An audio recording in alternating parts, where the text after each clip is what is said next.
Hush, little baby, don't you cry. Daddy's gonna buy you a VPI. My little cutie, I love my little cutie so much.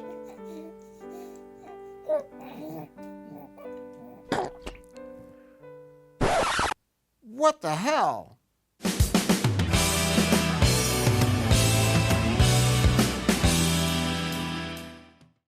Hi, this is Kevin Deal from Upscale Audio, and today we're going to talk about little baby speakers. Oh my God, I love this. These are the Tannoy Autograph Minis, but before I talk about little baby speakers, let's talk about mama speakers, because I just got big mama speakers delivered to the new Casa del Kevin I haven't even moved into.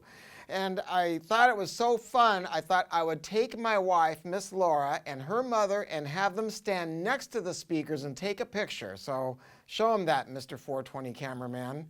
How's that look, right? So as you can tell, I am a fanboy for Tannoy, and why is that?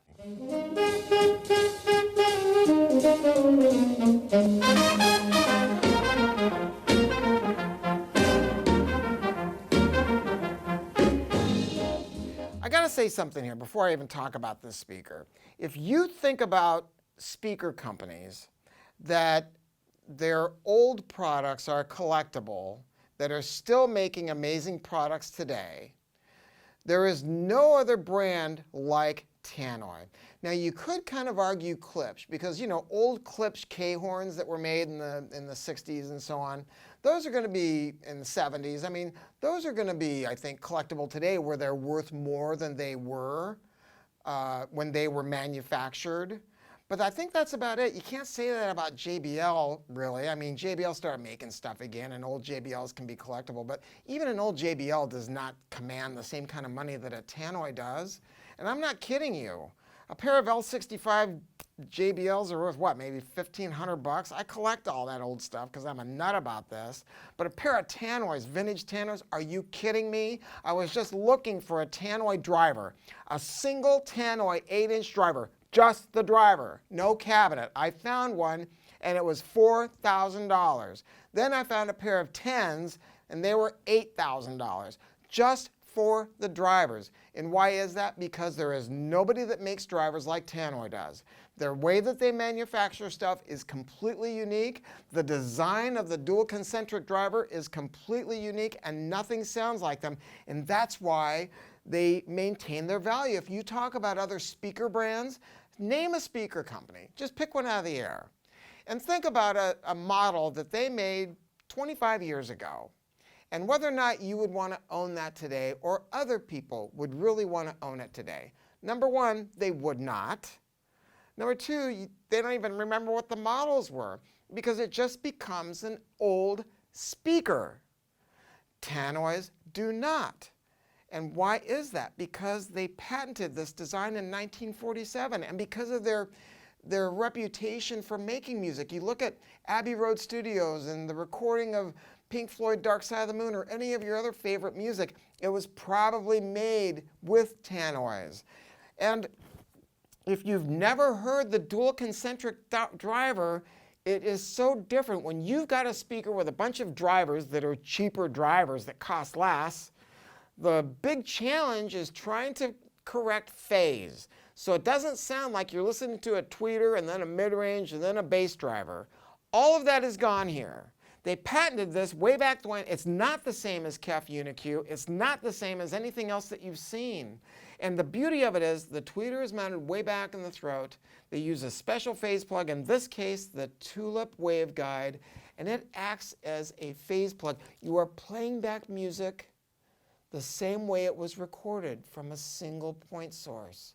And so your brain perceives the music as having much greater realism, and the mid-range sounds much more natural.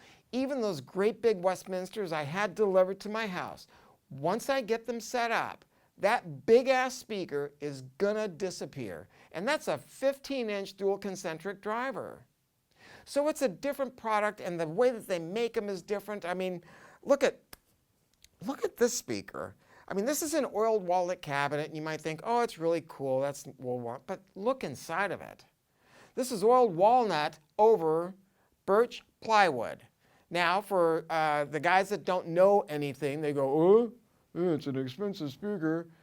You mean it's not made out of solid wood? They never make speakers out of solid wood because it's absolutely wrong to do it. It's the wrong material to use in a number of reasons. So people use MDF, medium density fiberboard. And MDF is fine. It's easy to work with, it doesn't cost a ton of money, and it's good material. But birch plywood, that's the hot ticket. That's the way to do it, but companies don't like to do it because it costs a lot of money to make it, and it costs more money to finish it. It's just a different thing. It takes more time. Inside you've got, did I talk about this already? The cabinet is shaped as if it's supposed to go into a corner. Now, this is not really designed to be used in corners. They did that to reduce standing waves within the cabinet, okay? You've got a base port in the back. They have tremendous bottom end. And this speaker is more efficient than other mini monitors. And I want to talk about that. What is this designed to compete with? And I think that what people are going to talk about is LS35A monitors, because those, to me, I'm just going to lay it out there, man. I think that LS35A mini monitors are kind of like the emperor's new clothes. Everybody talks about it. Everybody talks about the emperor's new clothes. The LS35A, it gets thrown around so much, right? But then when you get them, people go, well, I know, but they sound so smooth. Well, of course they sound smooth. They sound kind of lifeless, and they don't breathe. And then by the time you turn them up, they have a tendency to just kind of fart a little bit. They don't have any mid-bass. I mean, I've got it. I mean, I guess it's just fine. But for me, I like to have a speaker that has a difference between light and dark and loud and soft. I want it to breathe. I don't want to have to turn it up to get that difference. I want it to breathe at lower levels. And this does both. You can turn these up louder than an LS35A clone, for sure, but you don't have to. You don't feel compelled to.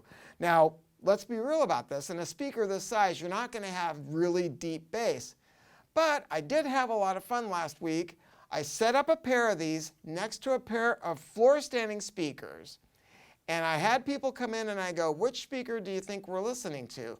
And everybody thought it was the bigger speaker. So they do have really good usable bass. Maybe we'll even call it mid-bass. But the thing is, they tuned it where it's nice and generous and fun.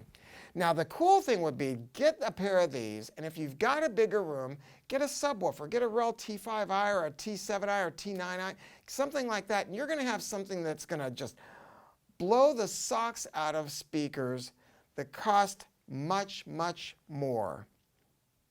So, $2,000 for a pair of these. I mean, I can't decide if I like them better with the grills on or the grills off. I know that Mr. 420, my cameraman, he keeps looking at this one. Is it because you see something here, Mr. 420? Just looks nice and pretty and shiny. It looks nice and pretty and shiny? Okay, then I guess we're going to go with grills off. I have a tendency to go that way too. My new Westminsters have the grills off. I'm going to the factory in just a few weeks in the UK. I can't wait to go because for me it's like going to Mecca or something. And I'm hoping I'm going to meet some old engineer because the old guys are still there. And I want to meet some old dude with bushy gray eyebrows that's still working on designing speakers. I mean, this is like, for me, a dream come true. Because I've been such a fan of Tannoy. You know, Ivana Manley from Manley Labs, she's got this pair of Churchills, and I've been trying to get her to part with them for years, and she just won't have it. People that are in to know this product. When I go to the factory, the importers from Japan are coming at the same time to take a tour. And that's really cool because in Asia, this is it. They want Tannoy.